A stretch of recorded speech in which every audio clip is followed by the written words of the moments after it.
Atëherë, respekt për të gjithë dhe faleminderit që jeni sot këtu. Do ta filloj me avokatin Një Eduardo Kike, ju lutem. Faleminderit avokat. Dilo, antare e shoqatës në gjatë Albania, Aldo Sullovari, kryetari i shoqatës, zoti Hamita Babai, antare e shoqatës në gjatë Albania, Jetmir Kanani, gjithashtu antare i shoqatës, dhe Kliti Ibrahimi, një djalë i shkëlqyer artist, që nuk është hera e parë që vjen në për aktivitetet tonë, faleminderit që jeni sot këtu. Tashmë do të fillojmë me fjalimet, secili prej nesh ka 2 fjalë për të thënë, jo më kot jemi mbledhur. Do ta filloj unë e para si specialiste dhe edhe unë kam dëshirë që të shpreh 2 fjalë për këtë ditë.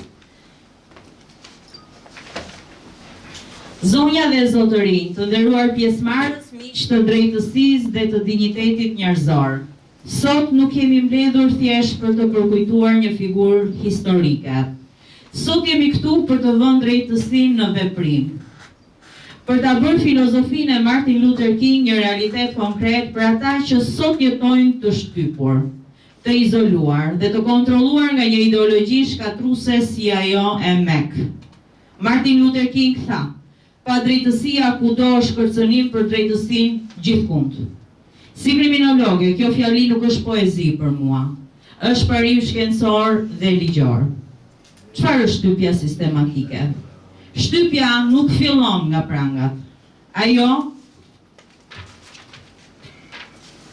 fillon me një kontroll të mendimit, ndalim të pyetjeve, kriminalizim të dyshimit, shkatërim të identitetit personal. Këto janë elemente klasike të kontrollit totalitar të studiuara gjerësisht në kriminologji dhe psikologji penale. MEK i përmbush të gjitha këto kritere. MEK si strukturë kriminale e mbyllur, MEK nuk funksionon si organizatë politike. Ajo funksionon si një strukturë sektare, ku individi humb autonomin, bindja absolute zëvendëson mendimi kritik, dëshkimi psikologjik përdoret si mjet disiplinimi. Ky është krimi i vazhdueshëm ndaj personalitetit njerëzor.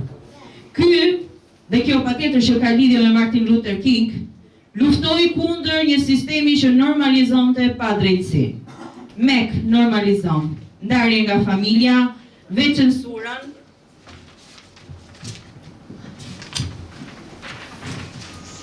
bindjen e verbër. Dallimi është vetëm gjeografik. Mekanizmi i shtypjes është i njëjtë. Krimi më i madh, vrasja e ndërgjegjes. Si kriminologe, unë them me përgjegjësi të plot, krimi më i rënd që kryen MEK nuk është fizik, është vrasja e ndërgjegjes njerëzore. Sot në frymën e Martin Luther King ne refuzojmë të krim. Ne themi, dinjiteti njerëzor nuk negociohet. Faleminderit.